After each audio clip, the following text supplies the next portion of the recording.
I always thought Jessica and I had a good marriage. We weren't perfect, but we had built a life together over the last 6 years. At least, that's what I believed, until the night everything changed. It was a Friday evening, and I had just come home from work. Jessica wasn't expecting me for another hour, so she hadn't heard me come in. As I stepped inside, I heard her laughing in the living room. Curious, I walked down the hallway, stopping just before the entrance.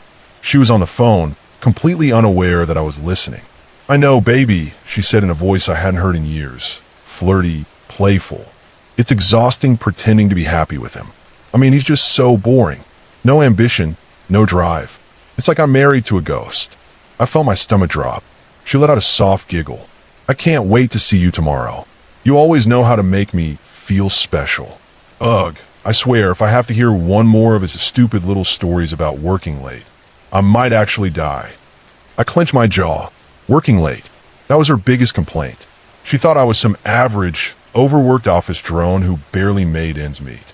She had no idea that my late nights weren't because of work. They were because of the life I never told her about. I stepped into the doorway, my voice calm but firm. "Who are you talking to, Jessica?" She gasped, nearly dropping her phone. Her face went pale as she turned toward me, scrambling to end the call. It's just a friend." I stared at her, unblinking. "A friend?" Jessica's hands shook as she tucked her phone behind her back. "Yes, just a friend from work." I was venting. You know how I get when I'm stressed. She was a good liar. I'd give her that. But I'd spent years reading people, analyzing their every move, and I knew the difference between a nervous excuse and a well-practiced deception. I'd already made up my mind. "I see," I said simply, walking past her. I grabbed my car keys off the counter, my mind racing with everything I needed to do. Jessica frowned. "Where are you going?" I turned back, giving her the calmest smile I could manage. "Oh, don't worry about it." Because by tomorrow, she was going to realize that the broke, boring husband she thought she had didn't exist. She was about to find out exactly who I really was. Jessica thought I was some dull, overworked guy scraping by in life. What she didn't know, what I had intentionally kept from her, was that I was a multi-millionaire, not the flashy, Lamborghini-driving type. I built my wealth quietly, investing in startups, buying and selling businesses, and making calculated moves in the stock market. On paper, I was just another mid-level manager at a logistics firm. That was by design. I never told Jessica about my investments, the real estate I owned, or the multiple businesses that practically ran themselves under my guidance. She never questioned why I didn't stress about money. She just assumed I was content being average, and I let her believe that. But now, I had a reason to remind her exactly who I was. After catching her on the phone, I left the house without another word. I wasn't about to confront her yet. Instead, I went to one of my rental properties, a luxury apartment downtown that I kept for business meetings and occasional late nights away from home. It was mine, fully paid for, but Jessica had no idea it even existed. I spent the night reviewing everything. It was time to gather information. I had no doubt she was cheating, but I wanted proof. Not for emotional closure, I was past that, but because I knew Jessica. She was the type to play the victim. She'd cry, beg, make excuses. I needed undeniable evidence so that when I finally revealed the truth, there would be no escape for her. So I did what I did best. I strategized. The next morning, I had a private investigator on the case. I had used this guy before for business dealings, but this was personal. I wanted every detail, who she was seeing, how long it had been going on, where they met. Within hours, I had photos, timestamps, and records of her secret rendezvous. And the best part? The man she was cheating with? Her boss. The same man who, just a few months ago, had complimented me at the company Christmas party. The same man who shook my hand and told me, "You've got a great wife, man." Ironic. But the real twist? He was engaged. Suddenly, this wasn't just about Jessica betraying me. This was an opportunity. I smiled to myself as I stared at the evidence on my phone. Jessica thought she was upgrading. She thought she was trading in her boring husband for someone with more money, more excitement. She had no idea that her boss wasn't just an unfaithful fiancé. He was in deep financial trouble. His company was barely afloat. And if the investors I knew pulled out, he'd be ruined. And I had the power to make that happen. Now, it was just a matter of how I wanted to play my hand. Because Jessica thought she was in control of the situation. She had no idea that I was about to turn her entire world upside down. Jessica had no idea that I knew everything. She carried on with her normal routine, completely oblivious. Every morning, she kissed me on the cheek before I left for work. Every evening, she made dinner and scrolled through her phone, probably texting her boss, her lover, right in front of me.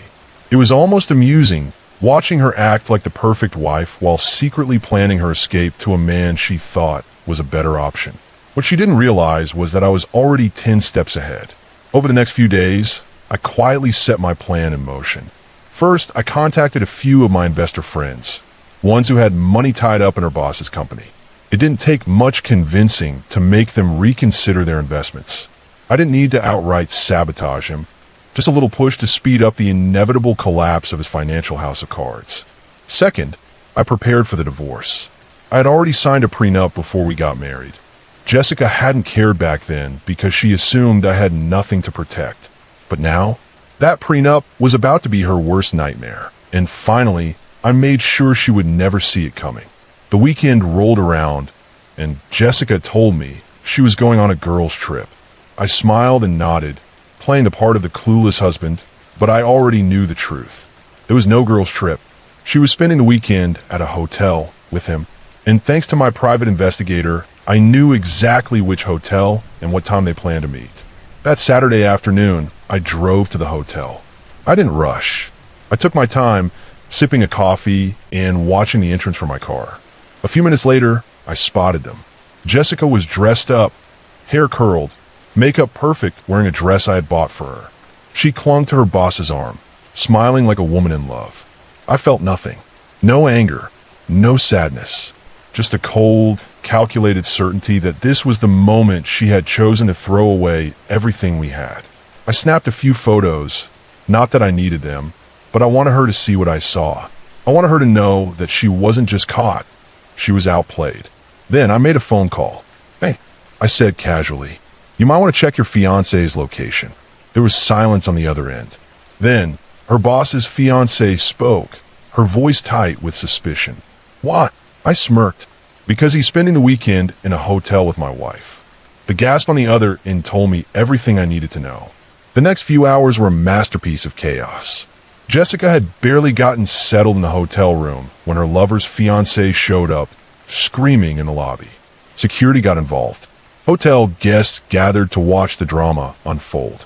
Jessica and her boss tried to talk their way out of it, but there was no escape. And me? I watched from a safe distance, sipping my coffee and enjoying the show. Jessica thought she had everything under control. She had no idea that by the time she got home, she wouldn't have a home to return to, because while she was busy sneaking around, I had already taken everything away from her. Jessica had no idea what awaited her when she returned home.